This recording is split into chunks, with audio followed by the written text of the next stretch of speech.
नमस्कार दर्शक बंधु आमी श्री महाकाल आबारो चले एसेछि एकटी ज्योतिष भित्तिक आलोचना निये आपनार कर्मे उन्नति बा आपनार अर्थेर सोर्स बा आपनार टाका पयसार घाटति बा संसारे मनोमालिन्य बा आपनार बंधुत्व दूर हये जावा विभिन्न समस्या मानव जीवने चलते गेले हय। तो आजकेर আমরা আলোচনা করব রাশি অনুযায়ী আপনি কোন দেবতার পুজো করলে আপনি এই সব সমস্যা থেকে আপনি মুক্তি পাবেন। তো বন্ধুরা চলুন ভিডিওটি স্কিপ না করে পুরোটাই দেখবেন। স্কিপ করলে অনেক সময় গুরুত্বপূর্ণ কিছু কথা সেগুলো মিস হয়ে যায়। তো বন্ধুরা ভিডিওটি স্কিপ না করে পুরোটি দেখবেন। আমার এই চ্যানেল যারা নতুন দেখছেন আপনারা অবশ্যই করে চ্যানেলটিকে সাবস্ক্রাইব করে দেবেন।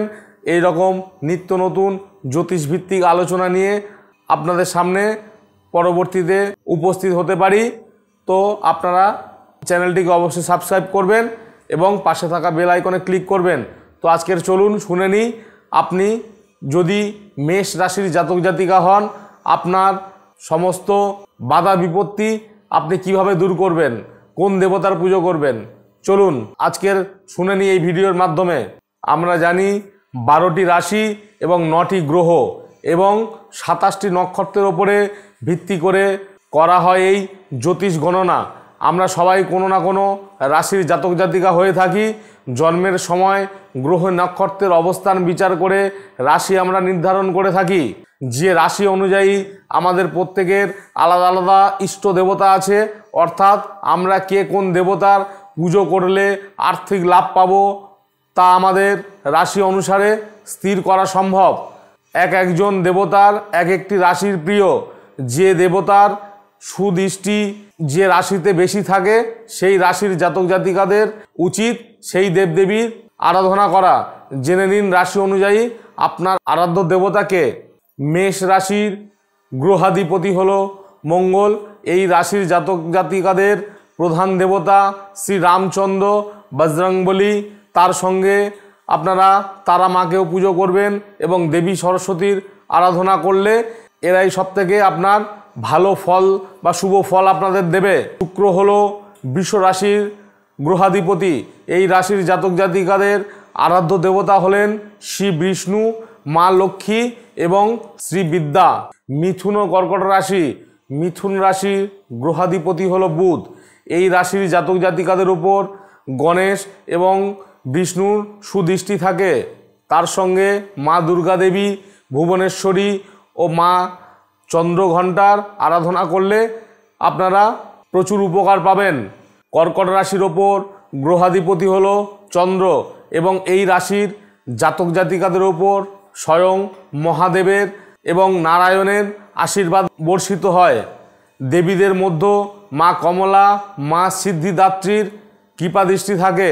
তাই কর্কট রাশির জাতক জাতিকারা আপনারা যদি এই দেবতাদের পুজো করতে পারেন আপনার জীবনের আলোর দিশা আপনি অবশ্যই খুঁজে পাবেন এবং এই দেবতার কৃপা আপনি অবশ্যই পাবেন।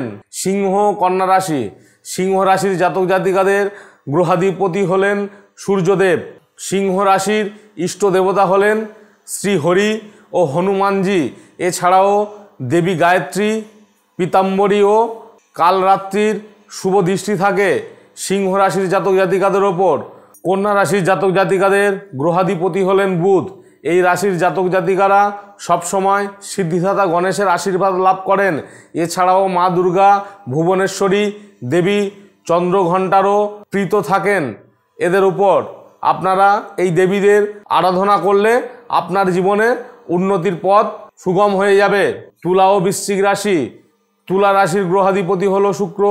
এই রাশির জাতক জাতিকারা লক্ষ্মী ও নারায়ণের আরাধনা করলে আপনারা কিন্তু ভালো ফল পাবেন। এছাড়াও ব্রহ্মচারিণী ও ষোড়শী শ্রী বিদ্যার কৃপাদৃষ্টি থাকে এনাদের ওপর। বৃশ্চিক রাশির গ্রহাধিপতি হলো মঙ্গল। বৃশ্চিক রাশির জাতক জাতিকাদের ইষ্ট দেবতা হলেন শ্রী রাম ও বজরংবলী। তার সঙ্গে ভগবতী তারা ও মা শৈলপুত্রীর আরাধনা করলে আপনাদের জীবনে ভালো ফল আপনারা অবশ্যই পাবেন। ধনু ও মকর রাশি। ধনু রাশির গ্রহাধিপতি হলো বৃহস্পতি। এদের প্রধান আরাধ্য দেবতা হলেন শ্রী হরি নারায়ণ, মা লক্ষ্মী, মা কমলা, মা সিদ্ধিদাত্রী। মকর রাশির গ্রহাধিপতি হলো শনি। এদের উপর দেবাদিদেব মহাদেব ও হনুমানজির আশীর্বাদ থাকে। তার সঙ্গে মা কালী, মা সিদ্ধিদাত্রীরও প্রিয় রাশি হলো মকর। যদি আপনারা পুজো পাঠ করতে পারেন আপনারা অনেক সমস্যা থেকে মুক্তি পাবেন। কুম্ভ মীন রাশি, কুম্ভ রাশির গ্রহাধিপতি হলো শনি। কুম্ভ রাশির জাতক জাতিকাদের আরাধ্য দেবতা হলেন মহাদেব হনুমানজি। মকরের মতো মা কালী, মা সিদ্ধিদাত্রীর কৃপা দৃষ্টি থাকে এই গ্রহের উপর। মীন রাশির গ্রহাধিপতি হলো বৃহস্পতি। এই রাশির জাতক জাতিকারা শ্রী হরি বিষ্ণুর ভক্ত হন সবসময় বেশি। তার সঙ্গে মা লক্ষ্মী, মা কমলা, মা সিদ্ধিদাত্রীর আরাধনা করলে এনারা জীবনে অনেক ভালো ফল পাবেন এবং ভালো লাভ পাবেন। আমি আজকের আলোচনা করলাম রাশি অনুযায়ী আপনারা কোন দেবতার পুজো করলে আপনার জীবনের সমস্যা থেকে আপনি বেরিয়ে যাবেন। তো বন্ধুরা, ভিডিওটি যদি ভালো লাগে অবশ্যই চ্যানেলটিকে লাইক করবেন, কমেন্ট করবেন, সাবস্ক্রাইব করবেন এবং পাশে থাকা বেল আইকনে ক্লিক করবেন। এবং যদি আপনার এই ভিডিও থেকে আপনি উপকৃত হন সেক্ষেত্রে বন্ধুবান্ধবের মধ্যে এটি পাঠিয়ে দেবেন, তারাও যাতে উপকৃত হয়।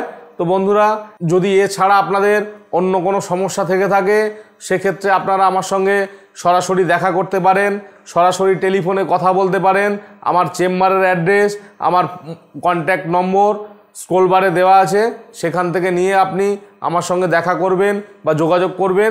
আমি 24 ঘন্টা আপনাদের পরিষেবা দেওয়ার জন্য আছি। ভালো থাকবেন, সুস্থ থাকবেন। জয় শিব শম্ভু।